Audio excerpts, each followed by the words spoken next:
Hello and welcome to another video. In this one, we're going to be talking about the GIL, the Global Interpreter Lock, and PEP 703, which is going to remove the GIL. So I've already talked about this previously in a previous video, so if you go on YouTube and search Anthony Wright's code GIL, we're going to quickly rehash this video, but this talks about why you would want to remove the GIL and what this means for Python. And we're going to start by rehashing that a little bit, talking about what the GIL is, Python's threading situation, etc., etc. Then we're going to talk about what needs to change in Python in order to remove the GIL.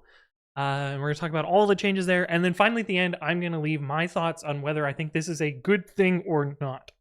So I guess stick around for that part. But let's start with just quickly rehashing what the GIL is in Python. First off, Python has real threads. It's often a myth that Python does not have threads, but there are real live threads in this. And I'm actually going to reuse some code from that other video. So quickly, I'm going to rehash what the code is here because I'm not going to type this all out by hand. But basically, we have a little bit of a timer, basically going to say how long a chunk of work takes. We have a work function. It's just going to run a big CPU-bound loop here. And then finally, we have a main function, which spins up 4 threads, does a bunch of work, and then tells us how much time happens. And just to show you that there are real threads, if we go ahead and run this, python3 t.py, it's going to start doing that work. And if we look at the tree of processes here, these curly brace ones are threads. And so you can see there are 4 real threads doing work in this program. And you can see, these threads each take about 1.4 seconds. Some of them are a little bit faster at the end when they have less contention. But overall, this is pretty slow for a single chunk of work here. And this is because the global interpreter lock is, switching off between all of these threads. And so they're taking a lot more time here. Now, if we adjust this code to, instead of having 4 threads, have 1 thread, run it in a single threaded mode, you'll see that each of these threads take a lot less time, only, 300 milliseconds. There's no thread contention between a bunch of threads trying to do work here. And overall, it's actually a little bit faster running this in single threaded mode than it is in the multi-threaded mode. And this is because, lock contention and thread context switching takes a bit of performance. So basically there are threads, but the global interpreter lock makes them kind of useless because we can only execute 1 chunk of code at once. And this is because there's interpreter state and a bunch of other things that are inherent to Python, things like the garbage collector and reference counting, which we'll talk about later, that are not thread safe. And so there is a global interpreter lock to protect those not thread safe things. And this generally means that you can only run 1 chunk of pure Python code, things with a .py extension, can only have 1 thread running it at once. Now, there are some tricks in C where you can drop the GIL and run some, actually truly threaded code or truly concurrent code. But this requires, a C extension and a bunch of tricks and some careful management of state and that sort of stuff. And so you don't really see that too often with pure Python code. There are a few sciencey libraries that take advantage of this, but in general, you're bound by that GIL for only 1 thread executing Python code at once. Okay, so that's kind of the TLDR on the GIL and why it's, threading is not great in Python and why you may want to remove it. But let's talk about PEP 703. This was recently accepted by the Python Steering Council, or tentatively accepted, I think is the wording that they use there, in that it's going to get tried out and it's going to, an implementation is probably going to land in Python 3.13. And it'll go from there. We'll see what happens with it, basically. So I want to talk about what needs to change here, what are the downsides first, and then all of the changes, because a lot of stuff needs to change in order to make Python, the interpreter itself thread safe. And let's start with that. Okay, so the first thing is that all of these changes added up on top of Python are going to make single-threaded code slower. There's benchmarks in here towards the bottom, way down here. Let's see, 5%. Yeah. So anywhere between 5 and 8% slowdown in single-threaded code due to the changes that need to happen here. So GIL Python will be slightly slower for some stuff. I guess that's the first thing. There will be 2 flavors of Python. This is actually not new to Python. There's several flavors of Python right now. There's, the debug build of Python, and the non-debug build of Python. In the past, there were different modes for like narrow and wide Unicode, or different implementations of malloc, whether it was PyMalloc or whatever the other one is. I don't remember what the other one was, because at some point it was always PyMalloc, and so they dropped the little ABI flag. But there have been multiple implementations of Python in the past, so this is not exactly new, but there would be a no-GIL and a GIL Python, two separate implementations. And that brings us to the first part, which is like, why are there two separate implementations? And this is because a lot of the C-level ABI, application binary interface, needs to necessarily change to support this GIL-less future. For instance, the C structure that represents every single Python object, Py object, that needs to change. Reference counting needs to change. Things that are core to the implementation of Python objects need to change completely. And so C ABI objects from old Python are not going to work in this GIL-less flavor of Python. They will need to be recompiled, and in some cases, code will need to change in order to support this GIL-less world. Yeah, basically every C extension will need to target both of these things. And this has already been true. Like if you wanted to have a C extension that works with the debug build of Python, you would need to pre-build a debug wheel and a non-debug wheel. No one does this because no one really runs the debug build in production. But for instance, when there was narrow and wide Unicode in Python 2, people would build different C extensions for narrow and wide Unicode. You can kind of think of this like a building for another architecture. It doubles the amount of stuff you have to do, but maybe it'll result in something cool in the end. And this also means that there will be two different flavors of Python. So you'll have to know which one you're running, whether you're running classic Python or this GIL-less Python. You'll also need some sort of distributor to make sure that this GIL-less Python is available. Maybe operating system packagers will pick this up. Conda is apparently going to do a bunch of work to make this possible. But it's going to be tricky, and you're going to need to know which Python you're running and know how to switch between the two of them and a whole bunch of stuff there. So two different Pythons, going to need to rebuild all your C extensions. Cool. All right, so that brings us to the first thing that needs to change beyond just the C object or C Python object structure, and that is changes to reference counting. The way reference counting works today, roughly, this is simplified because there's some other stuff that happens here, is there's an integer inside of the Py object structure. That integer gets increased and decreased based on whether it is referenced in code. Or referenced at runtime, I guess not in code because it's not code-based, how the thing executes. And so that number increases and decreases. If it falls to 0, that object gets deallocated. This number, this integer that's inside that object, is not an atomic object or not an atomic integer.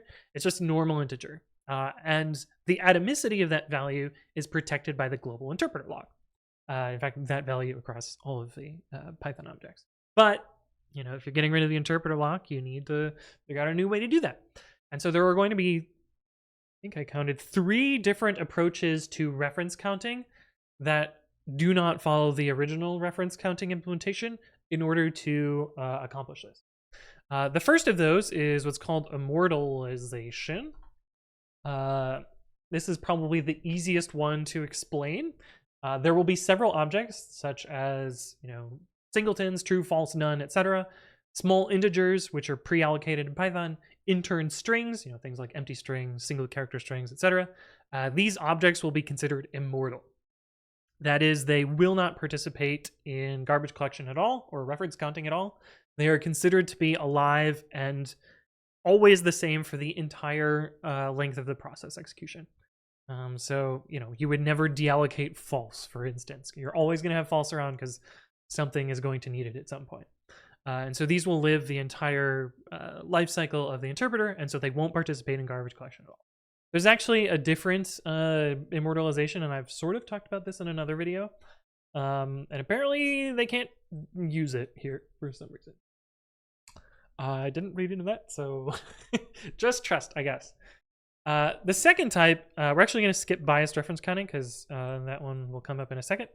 The second type of reference counting is called deferred reference counting. And this is where I get less good at explaining things.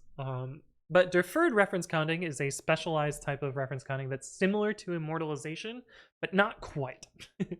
Mostly deferred reference counting is used for things like functions or modules, things that are typically cyclical and live for larger spans of the interpreter lifecycle, and are constantly increased and decreased references as things are like calling them.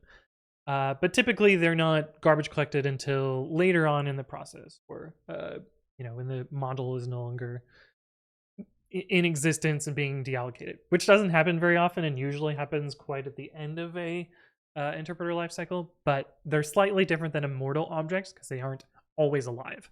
These are things that could be deallocated. Like you can hop into sys.modules and delete a module, and it will likely get garbage collected if nothing is referencing it. But so this is a alternative implementation of garbage collection for those things because they rarely get deallocated and they're highly cyclical. And so we'll get to cyclic reference counting later, but the garbage collector needs to do special things for cycles, and so we're just going to avoid a bunch of work by not. So that's kind of the idea of deferred reference counting. And of course, I'm not an expert on any of this stuff. This is my quick reading of the PEP, so feel free to correct me in the comments, but this is how I understand it. All right, and then the third thing is biased reference counting. And the actual algorithm is fairly complicated. They can cover a lot of this, and there's a whole bunch of text here. The TLDR, from what I've gathered from this, is that there is a special type of reference counting that biases, that's why it's called biased reference counting, biases towards the owner of the object. If you're doing the reference counting within the thread that owns the object, your increase and decreasing ref, that is treated as a fast path, basically less contention when you unequivocally own an object. And if you're accessing an object that's owned by a different thread or owned globally, then you need to do a little bit more work. That's the TLDR of this. It's a little bit more complicated than that, and I did not completely understand what they were doing here, but trust. That's the idea here. And so those three reference counting approaches are needed because the naive implementation of reference counting, which is to just use an atomic primitive for your reference count. Basically, there are integers that in most processor architectures are considered atomic. That is, writes and reads to them are guaranteed by the the microcode of, well, not microcode, but the assembly code, the code that the processor runs. They're guaranteed to be atomic in reading and writing. But unfortunately, that's really expensive. Using those atomic primitives is much more expensive and would cause a much bigger slowdown in Python. And so there's these reference counting tricks that needs to happen in order to make those fast. So that's why all of those need to happen, or why there's so many different strategies to reference counting rather than just taking the obvious easy thing. It's because the obvious easy thing is really slow. All right, cool. That's the changes to reference counting. The rest of this is mostly changes to things like the garbage collector, which is next somewhere. We've gone too far. Here we go. Yeah, garbage collection. And this is mostly for cyclic garbage collection. Most of the other garbage collection that happens in Python doesn't really need to change much here. That is like when an object reference count falls to 0, deallocation can occur. But cyclic garbage collection, and specifically in CPython, it's cyclic garbage collection.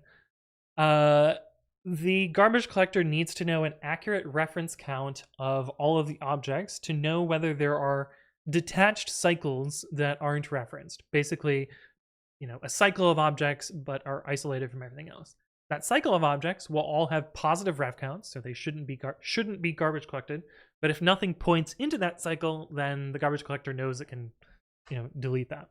But it has to know accurate garbage or accurate reference counts. And a few of the types that we've talked about up here, deferred reference counting, you're not going to have exactly accurate reference counts all the time. And so garbage collection has to change in a little way.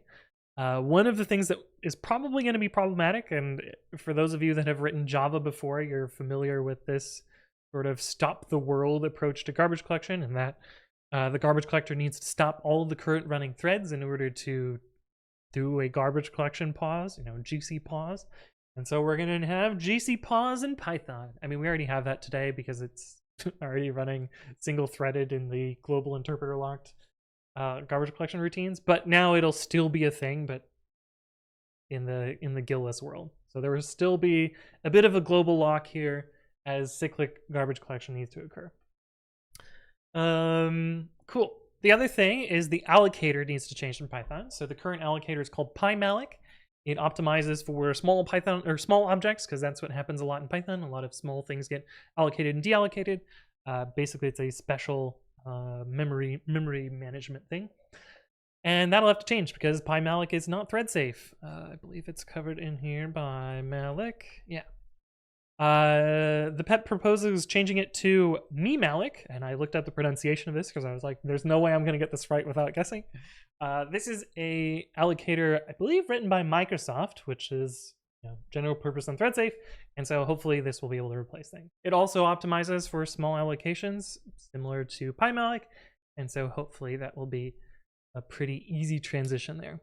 They did note in the PEP that there will need to be some slight changes to how memalloc works. Memalloc, that's such a fun name. There will need to be some changes to how memalloc works to support some of the other optimizations and necessities that Python needs, but presumably Microsoft, who is already sponsoring Python development, will step in and collaborate on that. So that's changes to the allocator. The other thing that needs to happen is a lot of the containers, somewhere here. Yeah. A lot of the containers in Python right now aren't actually written in a thread-safe manner. Things like extending a list or building a set from a list or other, dict list set, etc. Those are not currently written in a thread-safe manner. They assume that the global interpreter lock will ensure their thread safety for execution, and so some of these will have to change in order to remain thread safe when that global interpreter lock no longer exists. And basically the TLDR is they're all going to have locks in some way or another.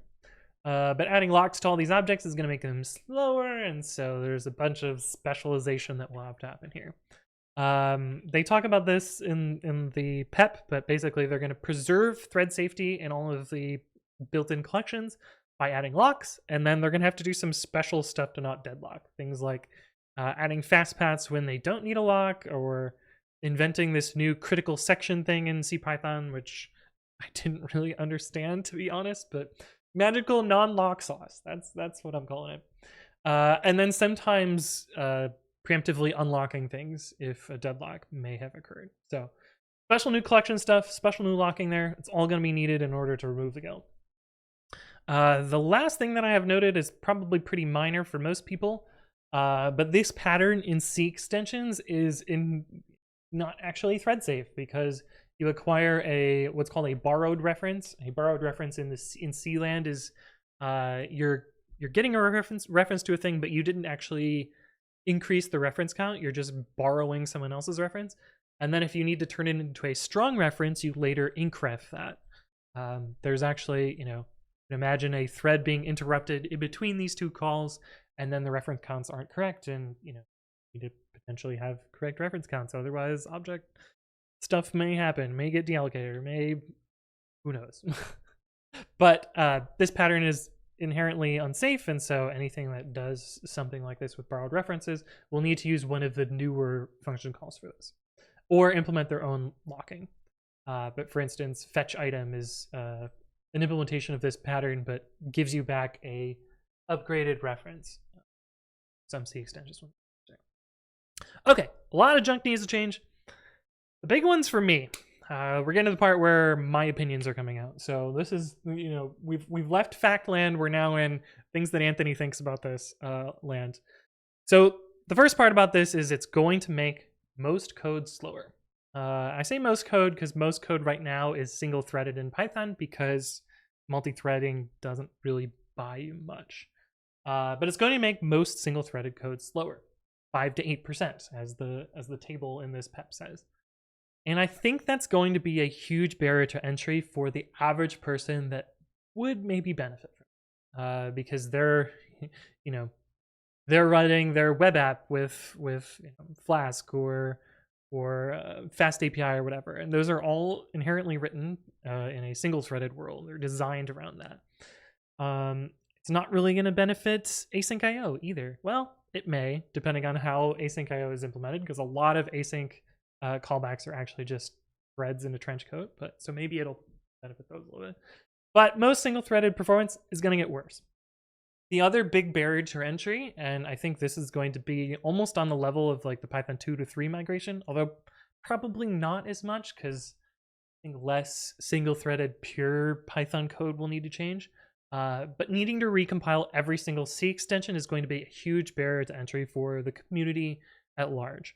You know, it's there are some C extensions that have not been recompiled for many, many years because of things like, you know, Python ABI 3, because of you know, stable API in Python. You know, I know that some of the stuff that I've built, you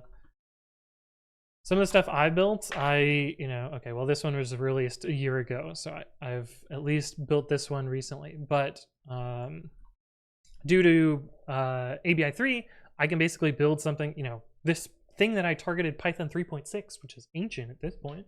I didn't need to recompile this, and I can still install this in Python 3.12, and it would still just work. But I'm gonna have to go back and recompile at least some of the versions of this in order to support this no GIL world. And I suspect that there's gonna be a lot of stuff that is gonna take years for people to recompile. The other part, and why I think this might not succeed, is a lot of code is not written in a thread-safe manner now, and will suddenly need to be thread-safe moving forward. A lot of purelib code assumes that the global interpreter lock exists, whether that's implicit or not. You know, they wrote some multi-threaded code, they ran it once or twice, it worked, there was no corruption, and they were good to go. But now that the GIL's not there, there's going to be all sorts of data races where they didn't exist before. And a lot of code's going to need to get rewritten in order to handle those data races. I don't think this is a bad thing, though. Like, you should probably be writing thread-safe code if you're dealing with threads. A bit of a no-brainer there, but the GIL was hiding a lot of thread unsafety in existing code. So a lot of stuff is going to need to be rewritten.